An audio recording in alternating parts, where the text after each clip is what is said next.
Good morning, it's 8:30 on Thursday. I've had a little bit lie-in today because I have a mental health appointment for my anxiety.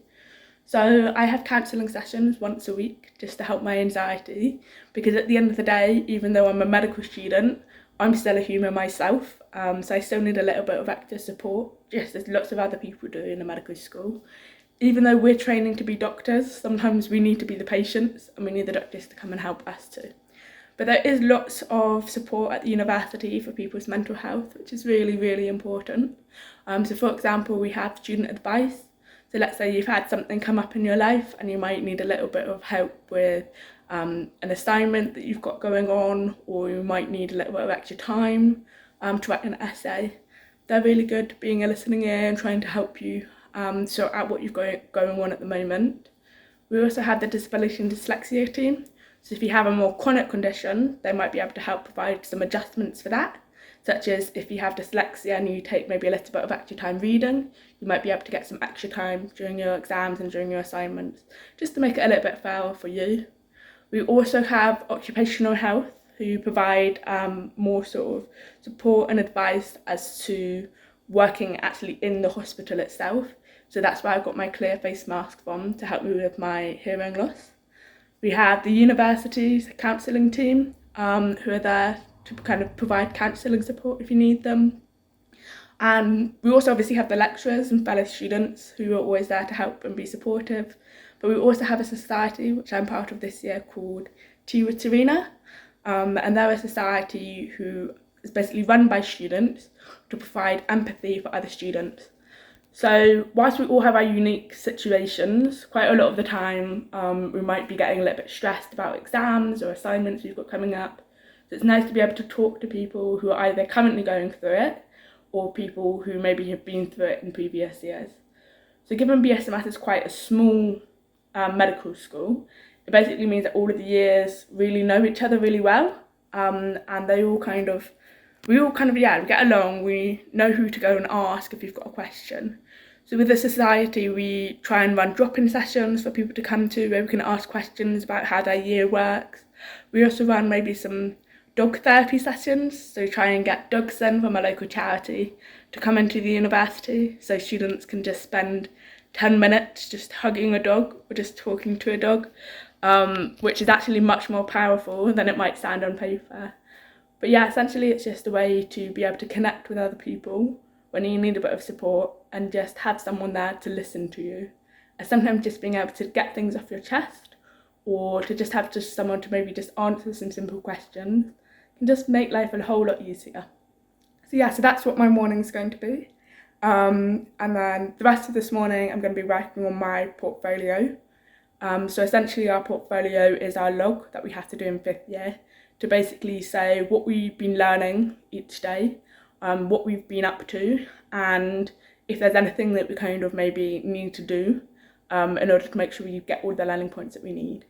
So I was unable to do this last night, as I was a bit busy last night, as you know. So I'm hoping to maybe just write up what I did yesterday, this morning, and then hopefully I'll be in a little bit later this afternoon. I'm on my way now to a teaching session. This is actually a teaching session for foundation year doctors who are on their elderly rotation. However, medical students are invited to go along to these. It's a bit weird going to something which is perhaps seen a little bit more senior than your level, but it's actually still really good because it's not going to be too long until I'm actually going to these sessions as a foundation doctor. It's actually always really interesting as well, so yeah, I'm really looking forward to it, and then I'm hoping to go to the wards after. I've just come home from the foundation teaching session. Just before I go into some details about it, I'm aware that the topics that I'm about to discuss might be upsetting for some people. It is about death and dying, so don't be afraid to maybe skip over the section of the video if that's something that you think might impact you, and that's absolutely fine if it does impact you. But it is also a really important topic, and it is a topic that will definitely come up at some point in your career, whether that be at medical school or in the future as well. So in terms of what was discussed, we talked about coroner reports, which essentially documents that are written after a patient has died. They outline the reason why the patient died, where they died, the time of death, and any sort of reasons as to what contributed to their death, such as any medical conditions. Sometimes doctors in hospitals, so normally the consultants, but it might be maybe some junior doctors as well, have to write a report statement to basically explain their involvement in the patient's care or what happened to the patient during their stay in hospital, to basically identify the reasonings or what contributed towards the patient's death. And essentially, it's basically important for respect of the patients so that their family might be able to come to terms with the reasonings behind the patient's death. But it's also really important for healthcare professionals to be able to reflect on, to identify if there's anything that could have gone differently during the patient's stay in hospital that might have either prevented their death or might have perhaps suggested maybe an earlier warning sign that the patient's condition was deteriorating. So in this case, the consultant that was there with the foundation doctors teaching them discussed about cases that he had been involved with, and has sort of provided us with an example as to a report that he had written. So it's completely confidential, so we didn't know the patient's name or any details, personal details about them. We were able to sort of follow through in the document, in the statement that was written, about how the consultant had been involved in their care, what sort of medications they were prescribed during their stay, to allow us to basically follow through and essentially allow the coroner, who would have also written this report, to follow through as well. So it's a very factual report. It's not a case of what your opinion was as to what the cause was. It's more a case of this is what happened, which is definitely weird, I think, to sometimes reflect on, because it definitely shows how important it is for us, particularly when we're writing notes, to document what exactly is happening. So when you're doing ward round, it's really important that the notes are really clear as to what the examination findings are, what the plan is for the patient, what's happening, what hasn't happened that you wanted to happen for that case, and any sort of discussions you have with the patient, any discussions you have with the family. Sometimes when you're writing these statements, it can be almost a year after the patient has passed away or a year after you had seen the patient. So all you have really to go on to write these statements are the patient notes. And that kind of reflected back onto me as a medical student, because during our time as medical students, we do write in the patient's notes, we do write sometimes during the ward rounds what's happening and what the consultant is saying. So it definitely emphasises the importance of these and the importance of really clear note-taking skills and things like that. So yeah, overall it was a really interesting session that I went to. I was hoping to go in this afternoon, but sadly my diabetic levels are a little bit abnormal, so I'm going to make sure and spend some time making sure that they're okay, and maybe just do some revision. There are loads of revision resources out there for us, so I think I'm probably going to go ahead and just learn a little bit about some elderly conditions that I've been through or seen over the last couple of weeks, just to really consolidate my learning ready for exams. So this afternoon was really good. Sort of just going over some questions, going over my notes to do some revision.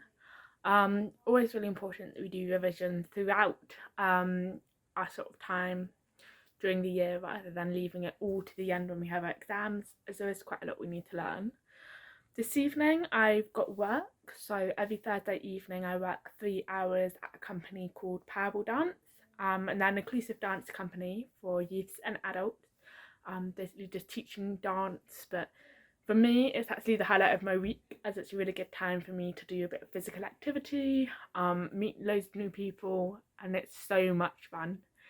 In terms of working at medical school, everyone has different situations financially. Some people come from having done other degrees, some people might have families, some people might be fairly stable or just relying on their student finance.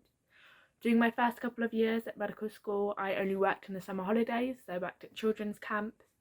Then coming into the later years, I worked with the university outreach team, so they had jobs available for medical students at the weekends. Last year I did a little bit of tutoring, so I tutored in maths and sciences, which definitely helped, and it was really good in terms of flexibility, in terms of the hours I worked. This year I'm working with a dance company, who I've sort of had some experience with before. So that's where I'm off to this evening. I'm really looking forward to it. Definitely is the highlight of my week.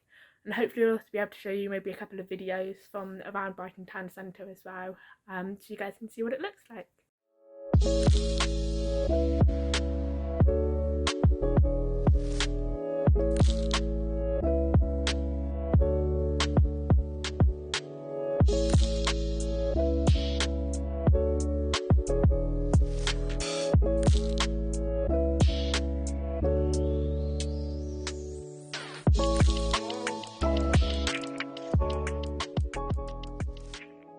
This morning on a ward round, I got to take bloods from my patient again, really useful to kind of keep going with those skills. I didn't actually sleep that great last night, so I decided to actually spend my break down here at Brighton Beach.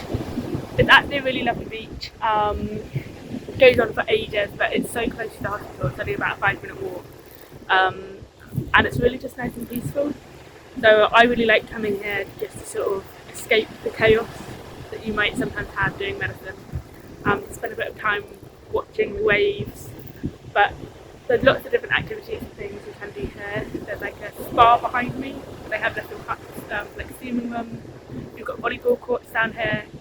All the way at the end you have the Brighton Pier, and the other end you have the marina. So there's lots of different activities you can do with your friends at the weekends and the holidays, or if you just have a spare day, if you're not timetable anything to do. So I'm here just for a little while now for my break, and then this afternoon I have a meeting. So I'm one of the student reps for Year 5. Essentially student reps are responsible for representing all of the different students that are in the year, and we work with the school office, basically addressing any needs that students have. So for example, if students have recognised that maybe the timing for placement doesn't work very well from them, or maybe if they're all struggling to maybe get a sign-off done, we can go and present that to the school office so they can relook at the curriculum, relook at the way the scheduling works, and see if there's anything they can do for future years to make it better for them. So yeah, it should hopefully be a really good meeting. I think the one today is basically focused on wellbeing. So as I kind of discussed earlier in the week, wellbeing is hugely important.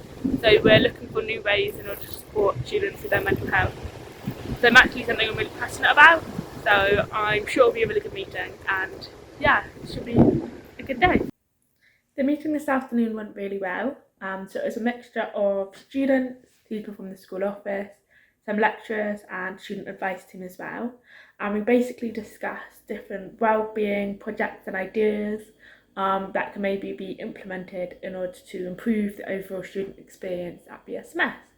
So some ideas that we came up with is having like a wellbeing cupboard, having like a wellbeing week where we can offer activities such as dog therapy, art therapy, maybe self-defense classes as well. Also just discussing a couple of things as well about exams and releasing exam results to make sure that students are supported in this. So it's really great, and I did feel like I was really listened to on all the points and issues that I raised, and it is basically learning all about reflection and identifying problems and how to address them.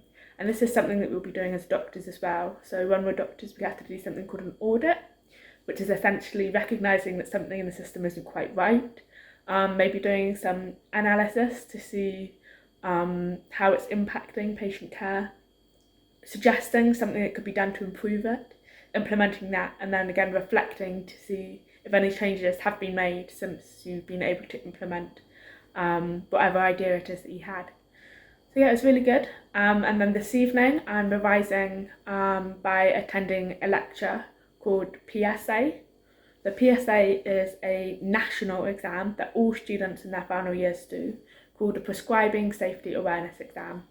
And this exam is multiple choice for majority of the questions, but it's essentially looking at our ability to be able to safely prescribe drugs as a foundation level doctor.